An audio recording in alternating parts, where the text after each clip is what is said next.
over here, and we put our head and cam package on here. This was a stock car that made 386 when it came in.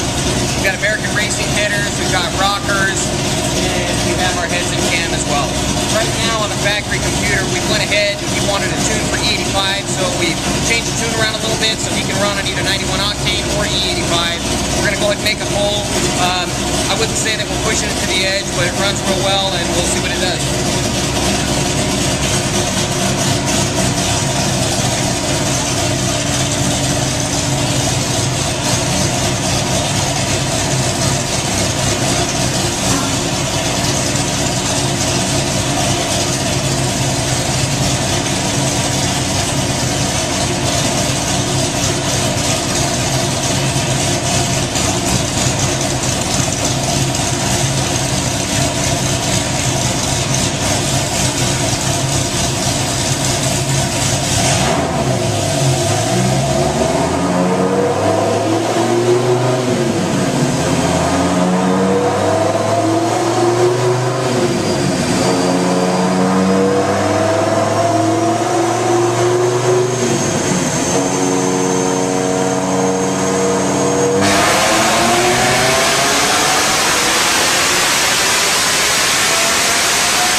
This is Todd at ANC Performance. I wanted to do a quick overview of Eric Ortiz's build. He did go in and do our CNC ported Gen 2 heads and cam, but in addition, he has future plans to do a supercharger, so we didn't cut the heads in any way. So we retained the stock compression, not bumping the compression or anything to achieve these numbers.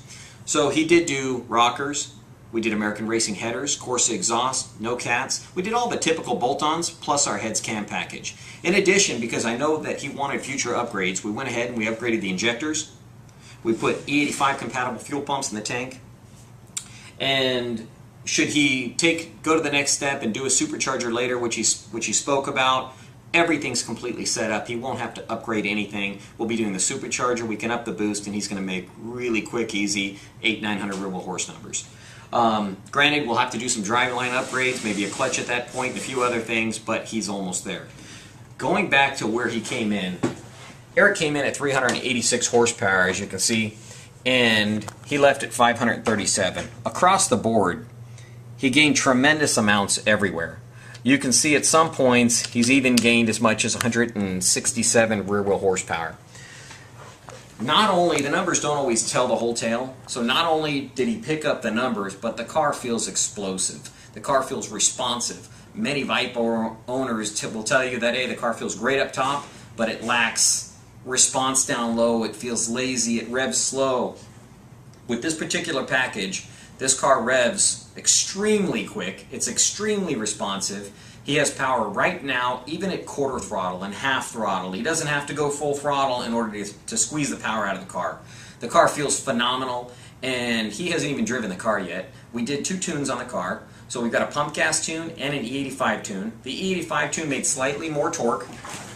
Roughly they're the same horsepower all the way through, and torque numbers are similar. I think when he picks it up, he's going to post himself and find that you'll see his real response in relation to it, and the car speaks for itself. It's phenomenal. So everybody that can come in can expect to see big numbers like this. If you're coming with a relatively stock car, or even one that wasn't put together well, I think that anybody that comes in is going to be ecstatic with this heads cam package. The drivability is better than stock. With our tune and the way everything was put together, there is absolutely no hiccups in the car. It's just phenomenal all the way through, and anybody that does this is going to feel the same way. This is Todd over at ANC Performance. We've got Eric Ortiz coming back from his first drive, and I like to get real-world impressions, not something hypothetical or anything else. So we're going to see what his thoughts are on his first drive after picking up his heads cam GTS and get a real-world opinion. So let's walk out and let's find out.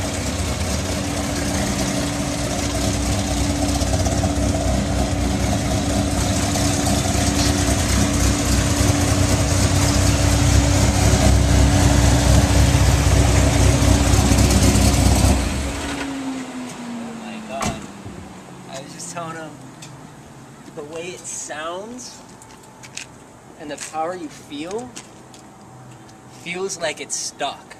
As in, like, that's the way it was built. Because it's so smooth. How's it feel power-wise, the response-wise? Oh my god, it just... I was telling him, like, just... I tap the gas, just holding the clutch in while I'm going, and it just goes from 3,000 to 6,000 before I even know that it's there. And I'm not used to that. Gotta get used to that, but oh my god. Does it feel like a little difference, noticeable, or night and day, or what is happening? Night and day. Yeah. I'm surprised about how smooth the ride is. It's so smooth, and I was expecting it to just kick more, just, you know, the shifting. Yeah. But it just explodes with the power, and I just, you know, press on the gas, and like you said, you could feel the torque all the way through, and it's especially I feel the high end gain there too. Oh, it's you got like 170 rear wheel horse gain at some points. Yeah, it's just amazing. I can't believe it. Well, there it is. There's a real world opinion.